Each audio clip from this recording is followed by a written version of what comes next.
जो आज्ञा आर्य। ये हैं यादव सेनापति अनादृष्टि। ये आपके काका भी हैं। कहते हुए अमात्य ने हस्त संकेत से ही अनादृष्टि को राजवेदी के पास बुलवा लिया।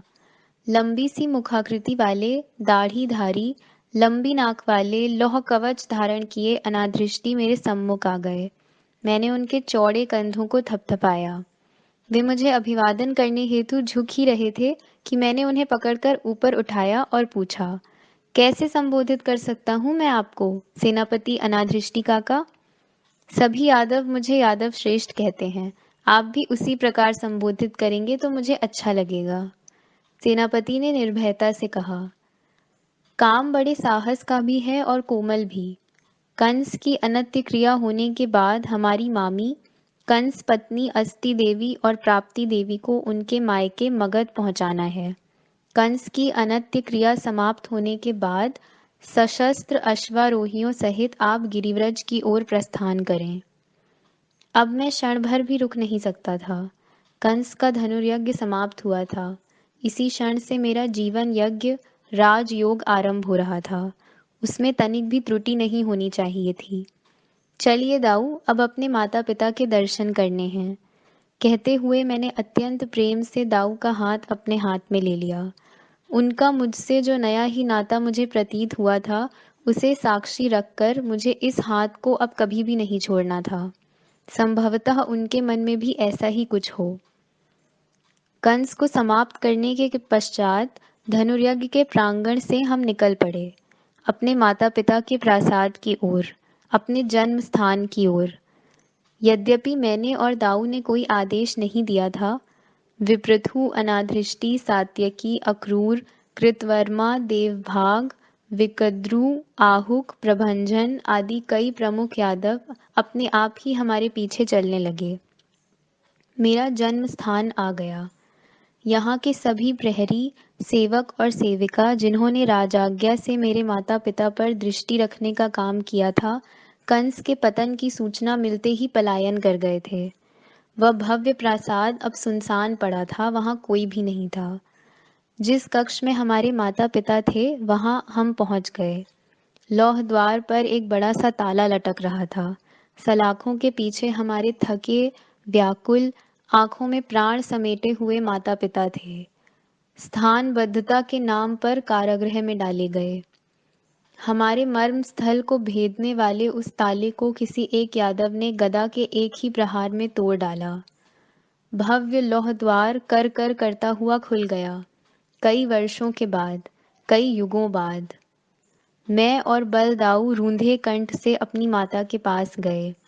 एक ही साथ हम दोनों को अपने आलिंगन में लेते हुए वह बिलख बिलख कर रोने लगी। हमारी माता, देव की माता। वसुदेव बाबा भी हमसे गले मिलते हुए ऐसे ही सिसक रहे थे। उस कारागृह ने भी इतने मनुष्यों को आज पहली बार देखा, मानो वह भी आज मुक्त हो गया। तात वसुदेव और देवकी माता को लेकर कुछ विशिष्ट यादवों सहित उग्रसेन महाराज को बंधन मुक्त करने हेतु हम मुख्य कारागृह की ओर निकले। आकाशवाणी को सुनने के पश्चात कंस की मानसिकता अत्यंत विचित्र, जटिल हो गई थी। हमारे माता पिता को उसने उनके ही अपने भवन में बंदी बना रखा था, प्रजाजनों को यह दिखाने के लिए कि वसुदेव देवकी को केवल स्थानबद्ध किया गया है। किंतु इससे पहले स्वयं अपने माता पिता को भी उसने स्थानबद्ध कर फिर उन्हें सीधे राजकीय कारागृह में डाल दिया था। क्यों किया था उसने ऐसा? कुछ भी हो, था तो वह पराक्रमी, दूरदर्शी ही। सुनामा, कंक जैसे व्यक्ति उसके मंत्री थे। बहुत सोच विचार कर ही उन्होंने यह राजनीतिक निर्णय किया था। उग्रसेन महाराज तो वृद्ध हो गए थे। सत्ता लोभ के कारण कंस ने उन्हें कारागृह में डाल दिया था। वे प्रतिकार कर ही नहीं सकते थे, किंतु हमारे तात मध्यम आयु के शक्तिशाली थे। कंस ने ही उन्हें सूर्यपुर से बुलवाकर मथुरा में सुस्थापित करवाया था। गोवर्धन मंडल का मंडलेश्वर बनाकर उन्हें अपना गुरु भी बनाया था। ऐसे एक बलशाली मंडलेश्वर को, अपने गुरु को, वह कारागृह में नहीं डाल सकता था। यदि वह ऐसा करता तो आज भड़क उठे यादव उसी समय आपे से बाहर हो सकते थे। जब हमने मथुरा के कारागृह में महाराज उग्रसेन और महाराज्ञी पद्मावती देवी के पैरों में पड़ी श्रृंखलाएं तुड़वाईं, तो उस वृद्ध दंपत्ति की आंखों से लगातार अश्रु बहने लगे। अंधेरी कोठरी में होने से ताखे में रखे पलीतों के धुंधले से प्रकाश में हमें उनके अश्रु ठीक से दिखाई भी नहीं दिए। बाहर यमुना के उत्तरी तट पर तड़तड़ाती हुई कंस की चिता शूरसेन राज्य को, समस्त आर्यावर्त को, और हाँ, यमुना से, अनिर्बंध यमुना से लिपटे संध्या समय के सूर्य को भी स्पष्ट दिख रही थी। उसके आस पास मंताग्नि दी हुई सुनामा, चारूण, मुष्टिक, तोशलक, कूट, शल, कौशल आदि की चिताएं भी मथुरावासी देख रहे थे। विविध शांति दानों को स्वीकार करते हुए पौरजन संतुष्ट हुए थे। अत्याचारी कंस के अत्याचारों से मुक्ति पाने से मथुरावासी जितने प्रसन्न थे, उससे भी अधिक वे प्रसन्न थे वर्षों पश्चात हुए महाराज उग्रसेन और महाराज्ञी पद्मावती देवी के दर्शन से। मेरी जीवन कथा का पहला अध्याय कंस पर्व समाप्त हो चुका था। कंस पर्व इतिश्री। अमात्य विप्रथु ने यादवों के राजपुरोहित गर्गाचार्य से परामर्श कर शुभ मुहूर्त निकाला। मथुरा के भव्य राजप्रासाद में उग्रसेन महाराज का राज्याभिषेक यथाविधि संपन्न हो गया। उपस्थित सभी यादवों के अनुरोध पर मैंने भी जलाभिषेक और विविध संस्कारों से उन्हें पवित्र किया और वही स्वर्ण मुकुट महाराज उग्रसेन के मस्तक पर पुनः चढ़ाया। पद्मावती देवी भी महाराज्ञी के पद पर अभिषिक्त की गईं। इस समारोह के उपलक्ष्य में आर्यावर्त के विदेह, कोसल, पांचाल, हस्तिनापुर, पंचनद, कलिंग, निषाद, अश्मक, विराट आदि राज्यों से गोधन, अश्व, गज, धन धान्य, वस्त्र, आभूषण आदि उपहार आए थे। यादवों की राजसभा आज खचाखच भरी हुई थी। अपने कार्य में सफल होकर गोकुल से लौटा उद्धव भी वहां उपस्थित था। शूरसेन राज्य के यादवों के सभी राजकुलों के प्रमुख यादव इस राज्याभिषेक समारोह में उपस्थित थे। उनमें वशनी, अंधक, भोज, सात्वत, यदु, तुवर्सु, चेदी, कुकुर, द्विमिड आदि प्रमुख और कौशिक, शैनेय, महाभोज, बहुम, मधु, आभीर, राष्ट्रिक और दाशार आदि गौण राजकुल सम्मिलित थे। पराक्रमोत्सुक युवा यादवों का मानो यह वीर मेला ही लगा हुआ था। उनमें से कई दूर से ही अंगुली निर्देश कर मेरा और बलदाऊ का परिचय एक दूसरे से कराते हुए दिखाई दे रहे थे। सिंहासन पर आरूढ़ होते ही उग्रसेन महाराज ने यादवों की भरी राजसभा पर दृष्टि घुमाते हुए घोषणा की, इस सिंहासन पर आरूढ़ होने का अधिकार वास्तव में इस वसुदेव पुत्र का, कृष्ण का है। किसी भी कारण से यदि वह अस्वीकार कर दे तो उसके ज्येष्ठ भ्राता बलराम का है। मैं समझ नहीं पा रहा हूँ कि इस वृद्धावस्था में शूरसेन राज्य का दायित्व उसने मुझे क्यों सौंप दिया है। मैं उसको मनःपूर्वक आशीर्वाद देता हूँ। मैं उससे अनुरोध करता हूँ कि मथुरा की राजसभा में इतने वर्षों बाद पहली ही बार एकत्र हुए 18 कुल के सभी यादवों का वह उचित मार्गदर्शन करे। मैं अपने आसन से उठ खड़ा हुआ। सभी उपस्थित यादवों को मैंने पहले अपनी आंखों में समेट लिया। फिर उनके हृदयों के साथ अपने हृदय की एक तार छेड़ते हुए मैंने कहा, प्रिय यादव बांधवों, आप पर अन्याय करने वाला कंस भी एक यादव था। वह मेरा मामा भी था। फिर भी मुझे उसका वध करना पड़ा। क्यों? इस बात को कोई भूले नहीं। अब मथुरा पर सबसे बड़ा संकट आने वाला है, गिरिव्रज का, मागधों का, कंस के श्वशुर मगध सम्राट जरासंध का। अपने जामाता के वध की सूचना पाकर वह चुप नहीं बैठेगा। प्रतिशोध की अग्नि में जल रहा होगा वह। अपने संकल्पित शतराज शीर्षमेध यज्ञ में बलि चढ़ाने हेतु वह अन्य राज्य जीतकर राजाओं को गिरिव्रज के कारागृह में बंदी बना रहा है। कई दुर्बल राजाओं को उसने अपनी झूठी मित्रता के भुजपाश में ले लिया है। कंस की मृत्यु हुई है, इस बात को ध्यान में रखने की अपेक्षा आप जरासंध के होने वाले आक्रमण को ध्यान में रखें। इसलिए महाराज उग्रसेन के अनुभव का लाभ उठाते हुए आप एकजुट हो जाएं, उनकी आज्ञा में रहें। केवल महाराज उग्रसेन ही ऐसे आदरणीय वृद्ध मुझे दिखाई दे रहे हैं जिनके आदेश का सभी यादव आदर करेंगे। इसीलिए यह दायित्व मैंने उनको सौंप दिया है। पहले तो उष्ण रक्त के, बाद की बात में शस्त्र उठाने वाले शीघ्र कोपी यादवों का एकत्र होना कठिन है। उससे भी कठिन है उनका एकजुट होना।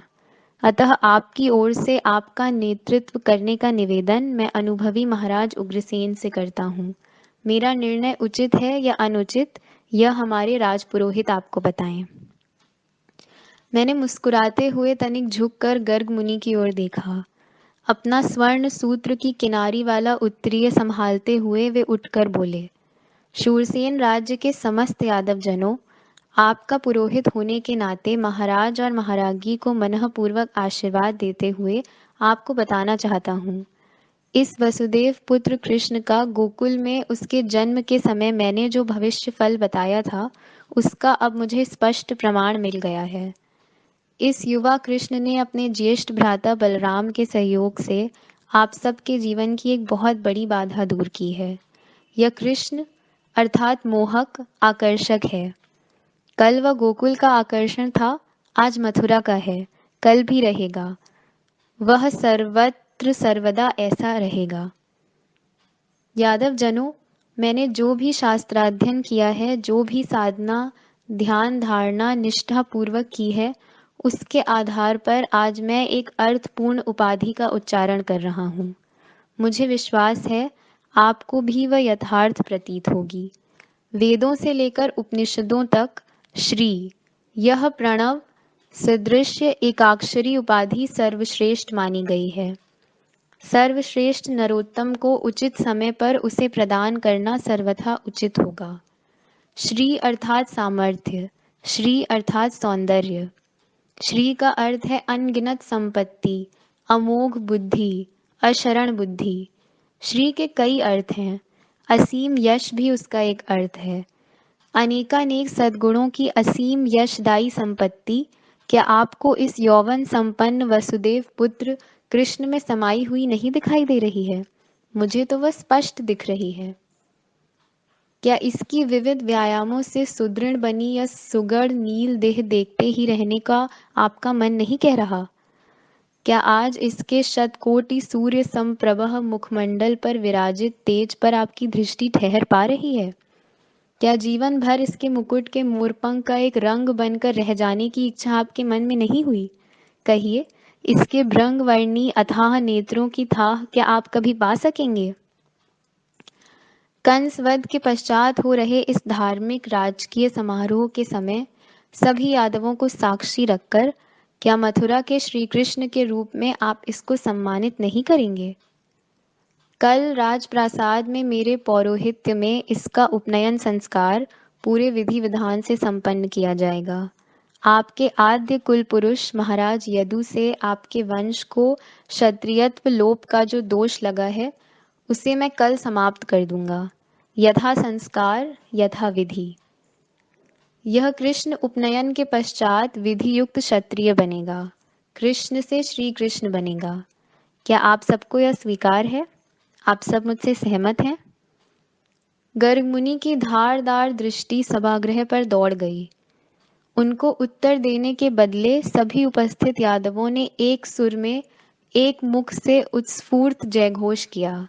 यादव राज श्री कृष्ण की जय हो। यादवों का जन्म जन्म का श्रेयस, हमारे दुर्लभ सौभाग्य श्री कृष्ण की जय हो।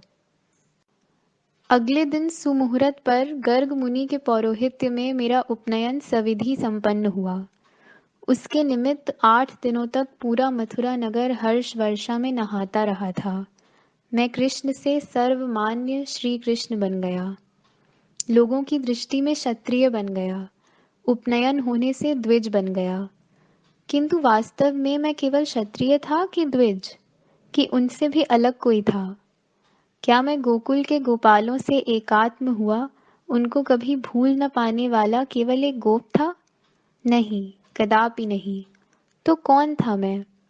यह अद्यापि मुझे ज्ञात होना था। जग के लिए इस बात का निश्चय अभी होना था। उधर मगध के राजनगर गिरिव्रज में मगध सम्राट जरासंध की राजसभा में लंबी चर्चा के पश्चात एक निर्णय किया गया, मथुरा पर निर्णायक आक्रमण करने का।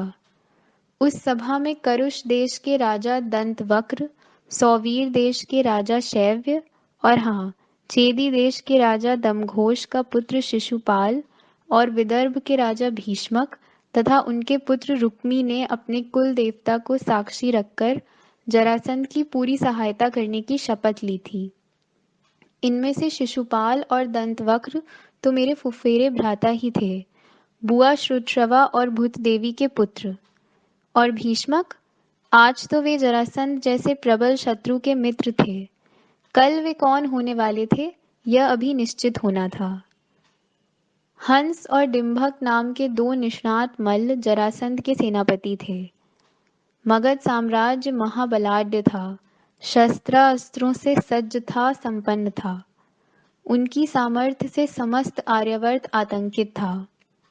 हमारे गुप्तचरों की सूचना के अनुसार शीघ्र ही जरासंध की विराट चतुरंग सेना हंस और डिंभक के नेतृत्व में मथुरा में भिड़ ही गई। सैकड़ों नौकाओं द्वारा इस शस्त्र सज्जित सेना ने यमुना को पार किया था। वे यमुना को पार न कर पाए, इसलिए हमारे नौकादल ने उन पर बाणों की वर्षा की, उनका तीखा प्रतिकार किया। फिर भी लाखों की संख्या में शत्रु सैन्य न जाने कहां कहां से यमुना को पार किया और वह मथुरा के चतुर्दिक फैल गया। कर्ण कटु मागधी रणवाद्यों का घोष करते हुए वह प्रचंड सैन्य मथुरा से भिड़ गया। मथुरा के चारों ओर पानी से बड़ी चौड़ी खाई थी, जिसमें भांति भांति की बाधाएं निर्माण की हुई थीं। मथुरा की चारों दिशाओं के बंद महाद्वार नुकीले कीलों से अभेद्य बनाए हुए थे।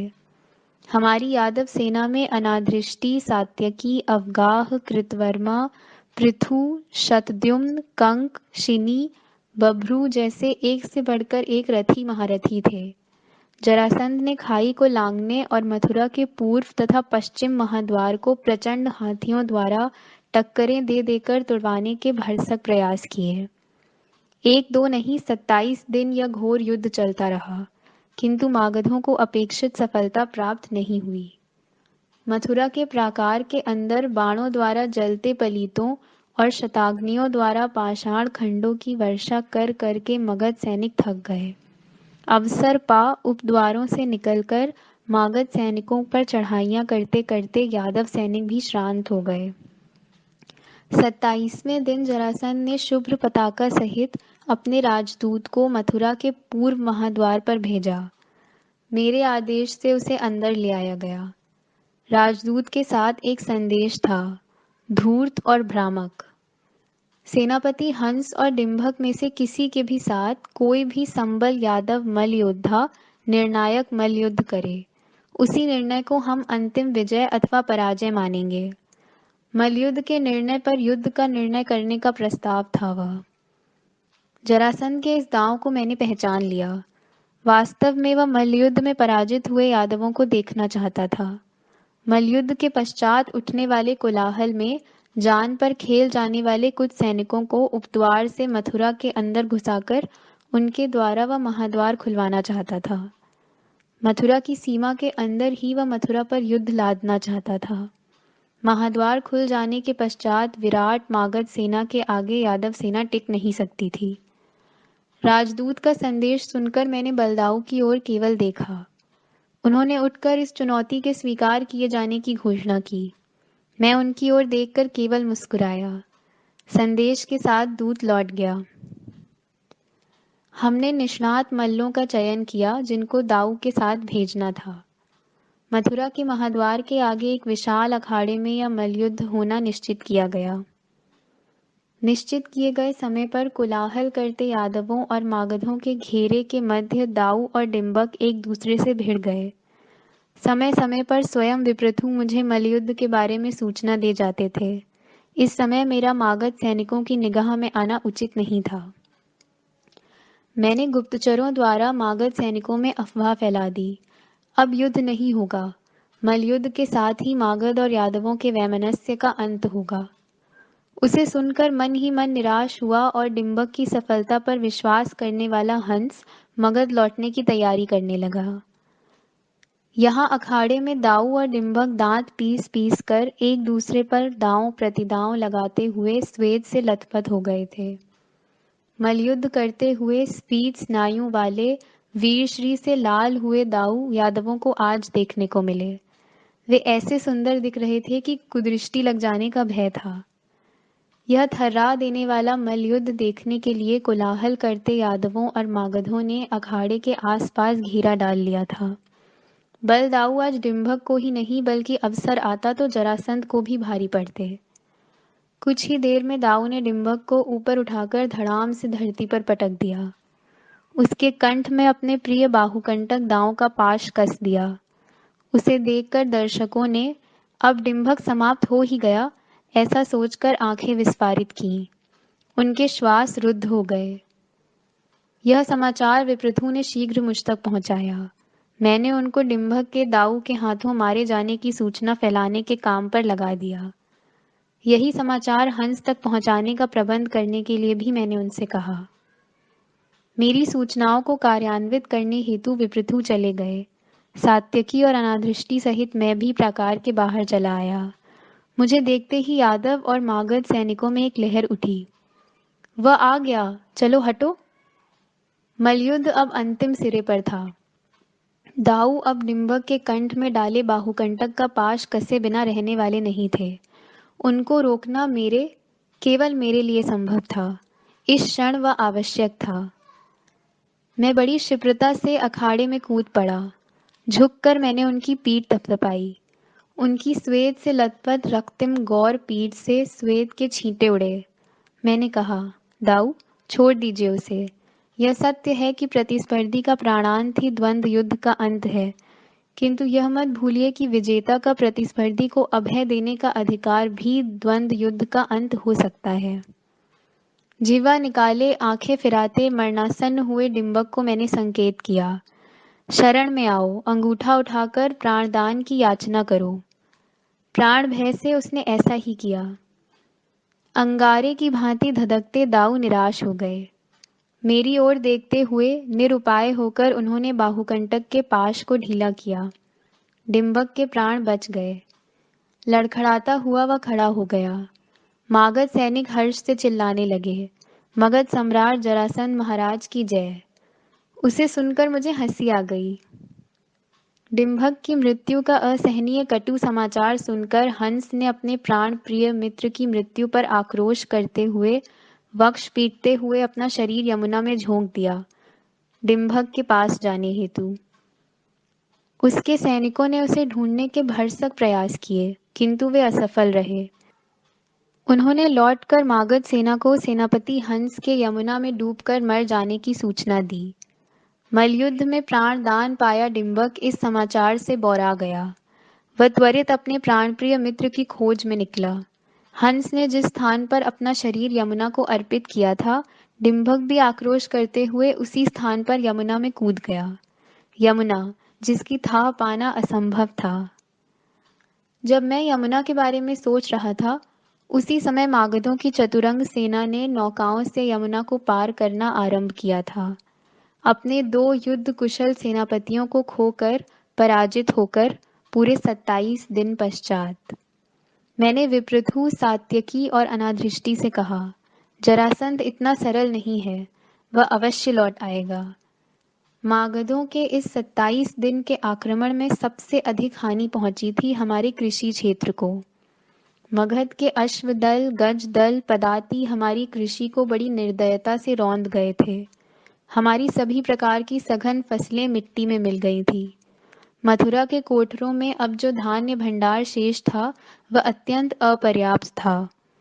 मेरे सम्मुख सबसे बड़ा प्रश्न यह खड़ा था कि 27 दिन के युद्ध से श्रांत हुए लाखों यादवों की अनाज की आवश्यकता की पूर्ति कैसे की जाए, उनकी बची कुची कृषि को कैसे बचाया जाए।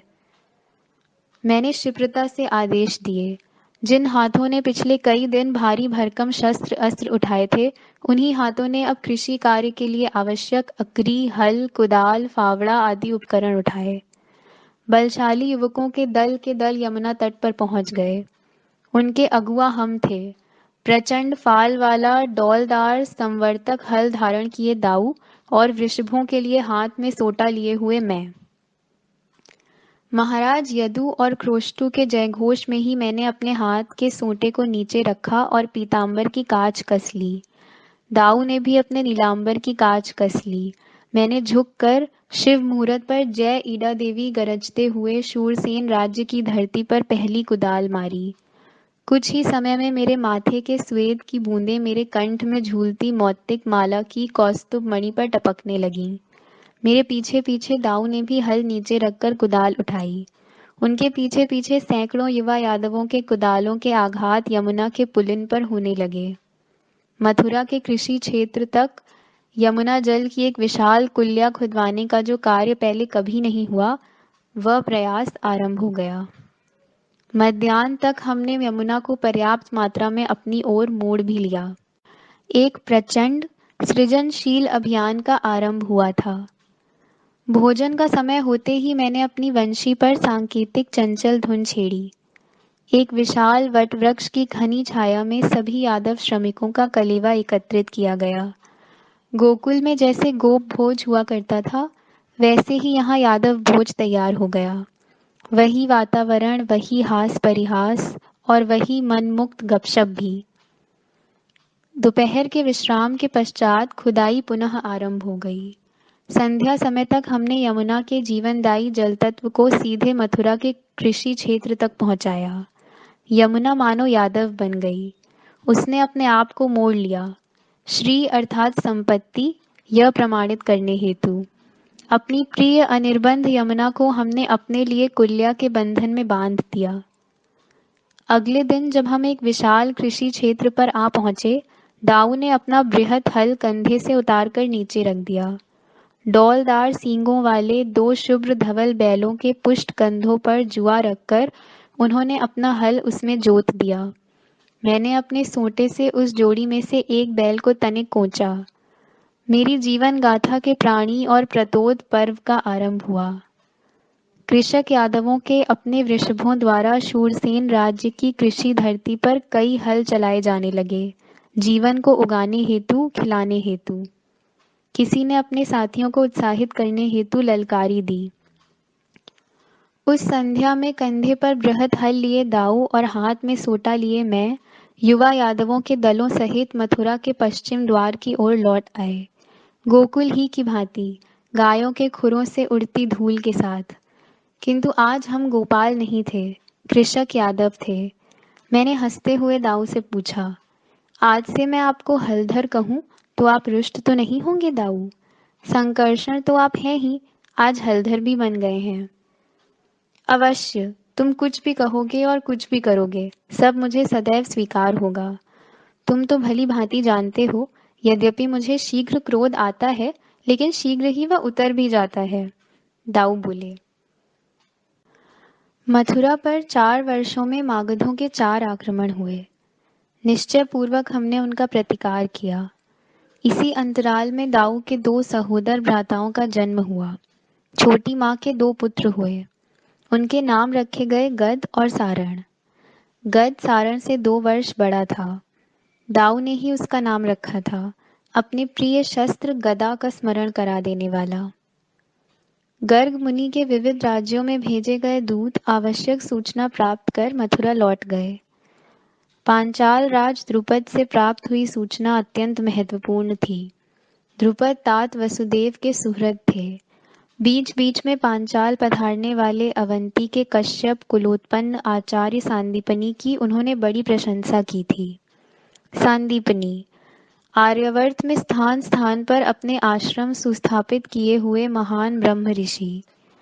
तात वसुदेव, उग्रसेन महाराज और गर्ग मुनि के द्वारा सर्वसम्मति से चुने गए मेरे और दाऊ के भावी आचार्य। सुदूर दक्षिण में अवंती के अरण्य में उनका अंकपाद नाम का आश्रम था। अंकपाद अर्थात गुरुपद के चिन्हों से पुनीत हुआ स्थान। नाम बड़ा अर्थ गर्भित था, सुनते ही भा गया। हमने उस नगर और आचार्य का नाम कभी सुना नहीं था, जब सुना तब उनके दर्शन होने से पहले ही, केवल नाम सुनकर ही मुझे उद्धव की पहली भेंट में जो प्रतीत हुआ था वही प्रतीत हुआ, जिसे शब्दों में कहा नहीं जा सकता। बड़ा ही नाद संपन्न नाम था, सांदीपनी। मथुरा की मंत्री परिषद, हमारे परिवार प्रमुख और गर्ग मुनि ने निश्चित किया। बलराम और श्री कृष्ण अब अपने जीवन की सर्वांगीण शिक्षा प्राप्त करने हेतु आचार्य सांदीपनी के अंकपाद आश्रम अवंती जाएंगे। यादव श्रेष्ठ देवभाग का पुत्र उद्धव उनके साथ जाएगा। राज सारथी दारुक उन्हें पहुंचाने जाएगा।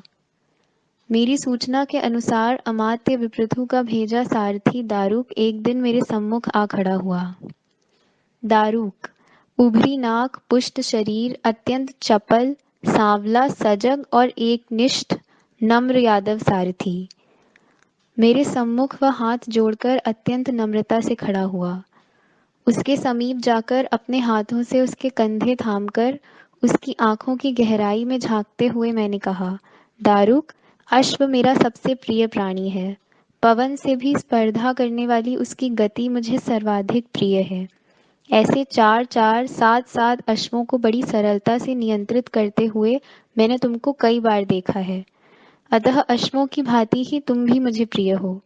क्या मेरी सेवा करना तुम्हें अच्छा लगेगा? आवश्यकता हो तो पूरे जीवन भर। मैंने नित्य की भांति श्रोता को उलझन में डाल देने वाली हंसी अपने मुख पर बिखेर दी। जाने क्यों दारू की आंखों में देखने पर वह भी मुझे उद्धव की ही भांति अपने शरीर का ही एक अवयव प्रतीत हुआ, जन्म जन्मांतर का। मेरी मुस्कुराहट के संकेत को अचूक ताड़ लेने का भाव क्षण भर उसकी आंखों में झलक उठा। अगले ही क्षण वह भी मुस्कुराया। कितनी निर्मल, निश्चल और निष्ठावान हंसी थी वह। बिना कुछ बोले झट से घुटने टेककर उसने अपना मस्तक मेरे चरणों में रख दिया। मैं अस्पष्ट सा बुदबुदाया, सारथ्य योग। दारुक, सारथ्य करना भी एक योग ही है। शुभम भवतु। उसे त्वरित ऊपर उठाकर मैंने उद्धव ही की भांति अपने वक्ष से लगा लिया, प्रगाढ़ आलिंगन में। गर्ग मुनि का बताया अवंती की ओर प्रस्थान करने का शुभ दिवस उदित हुआ। दारुक ने राजप्रासाद के महाद्वार के आगे 4 ललछौहे, काले, बादामी और चितकबरे रंग के पुष्ट अश्वों का रथ लाकर खड़ा कर दिया। मैंने और दाऊ ने तात, देवकी माता, रोहिणी माता और गर्ग मुनि सहित मंत्री परिषद से आशीर्वाद लेते हुए विदा ली। उद्धव ने अपने माता पिता और भाई बहनों से विदा ली।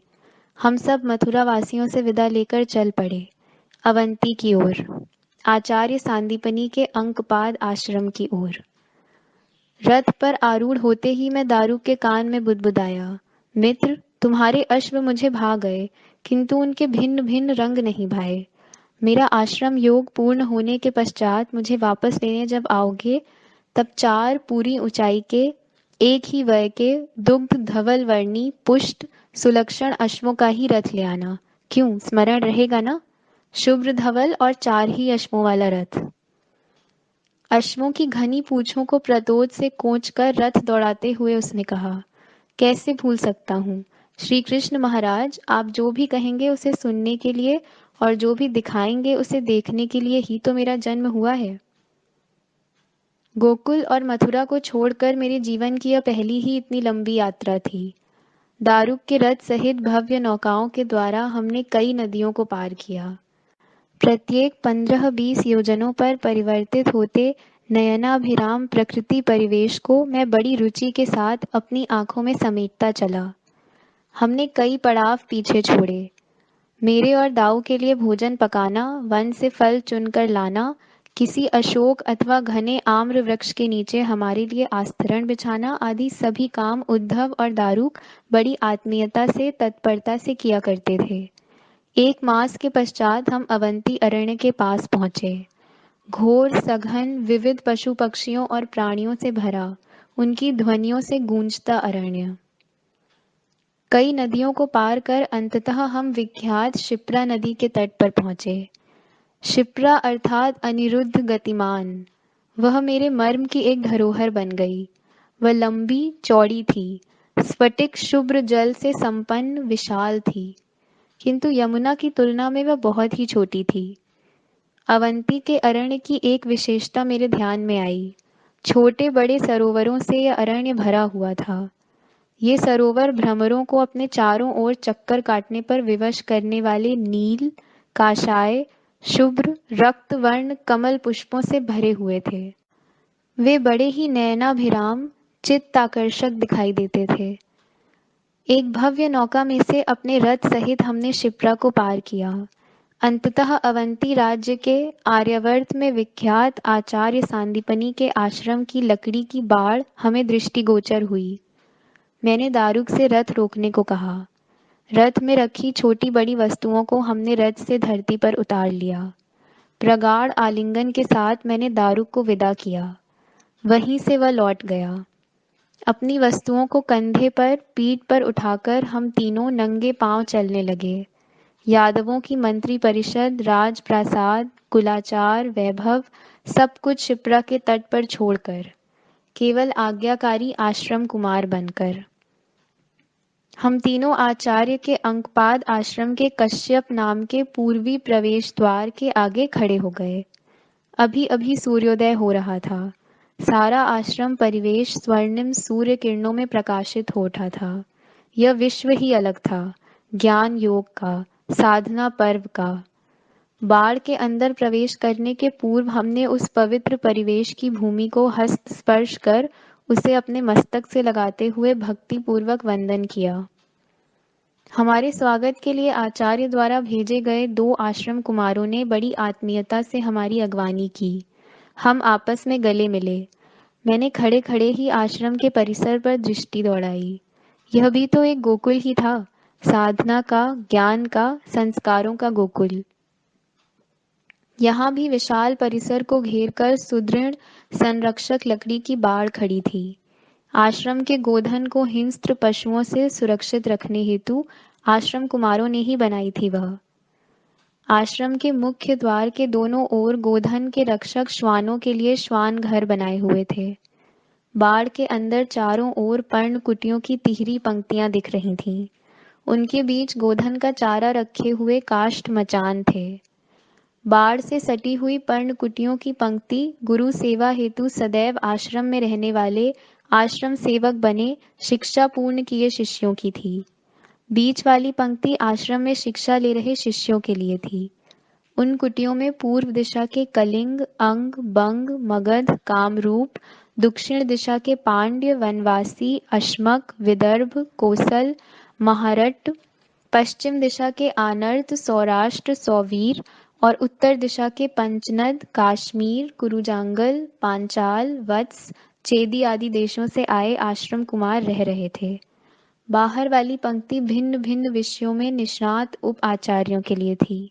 आचार्य ने बड़ी दूरदर्शिता से शिष्य सदैव उनकी आंखों के सामने रहे इस हेतु उनकी पर्णकुटियां बीच वाली पंक्ति में रखी थी। इन सब के मध्य एक बहुत ऊंची भव्य आचार्य कुटी थी। उस पर 5 हाथ लंबी तिकोनी शुभ्र आश्रम पताका लहरा रही थी। उसमें एक ही समय सभी उपाचार्य अपने शिष्यों सहित अध्ययन अध्यापन का कार्य चला सकते थे। आचार्य कुटी में गुरु पत्नी का अंतःपुर कक्ष भी था। मुख्य कुटी की बाईं ओर घास फूस के छप्पर का कई कोठरों वाला लंबा कक्ष था। यह आश्रम का भंडार गृह था।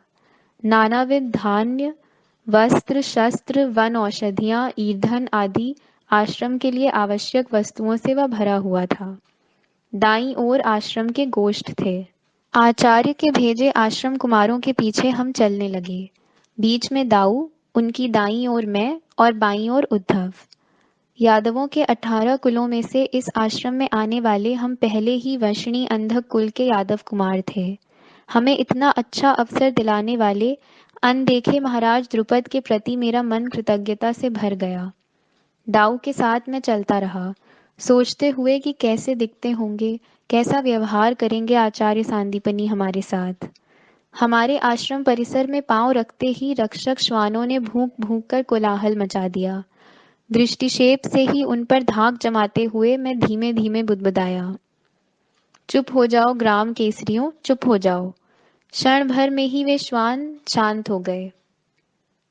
आश्रम के हृदय स्थल आचार्य कुटी में हमने प्रवेश किया। उसके मध्य दर्भ के आस्तरण पर बिछाए मृग चर्म के प्रशस्त आसन पर आचार्य श्री विराजमान थे। इस समय वे ध्यानावस्थित थे। जप माला धारण किया हुआ अपना दाहिना हाथ उन्होंने काष्ठ की कुबड़ी पर टिका रखा था। आचार्य श्री का वह रूप देखते हुए हमारे पांव मानो वहीं जम गए। मेरी दृष्टि उनके गौर वर्ण सतेज मुख पर चंपाकली जैसी नासिका के ऊपर दो भौहों के बीच स्थिर हो गई। कदली के गाभे जैसे सतेज रक्तिम गौर वर्ण के कृश काया वाले, रुद्राक्ष मालाओं से माथे पर बंधे जटाजूट वाले और ललाट पर गोपी चंदन की आड़ी रेखाएं धारण किए हुए आचार्य श्री आज तक मेरे देखे हुए महापुरुषों में सबसे अलग थे। कितनी तेजस्वी, सत्वशील, शांत दिख रही थी उनकी ध्यान मग्न मुखाकृति, धरती से सद्य उगे भूचंपा की कली की भांति। समुद्र मंथन में अभी अभी ऊपर आई लक्ष्मी के हाथ में सुशोभित शुभ्र खड़े सुडौल शंख जैसी, वैसी ही पवित्र पारदर्शी। आज तक मैंने कई बार अनुभव किया था, मुझे देखते ही लोग खींचे से मेरे पास चले आते हैं। आज तो उल्टा ही अनुभव था। आचार्य श्री के देखे बिना ही मैं उनकी ओर खींचा चला गया अपने आप। पद्म आसन में अस्पष्ट दिखते उनके दाएं पैर पर माथा टिकाकर मैंने उनको साष्टांग दंडवत किया। आंखें खोले बिना ही उन्होंने कहा, आ जाओ यादव कुमार श्री कृष्ण। हे वशनी अंधकों के तारक, कब से मैं तुम्हारी प्रतीक्षा कर रहा हूँ। यहाँ बहुत सारे हैं, केवल तुम्हारी ही कमी थी। तुम्हारा स्वागत है। उन्होंने अपने कमल नेत्रों को धीरे धीरे खोला। पहली बार हमारी आंखें एक दूसरे से मिली। हमें जन्म जन्मांतर का परिचय मिल गया। मैं मुस्कुराया। उन्होंने भी मुस्कुरा कर कहा, तुम्हारा अभिवादन मुझे प्राप्त हुआ, अब उठ भी जाओ। मेरे पीछे पीछे दाऊ और उद्धव ने भी उनको प्रणाम किया। आचार्य श्री के आसपास मृग चर्म के कई आसन थे। इस समय वे सभी रिक्त थे। उनमें से 3 आसनों पर हम नम्रता पूर्वक बैठ गए।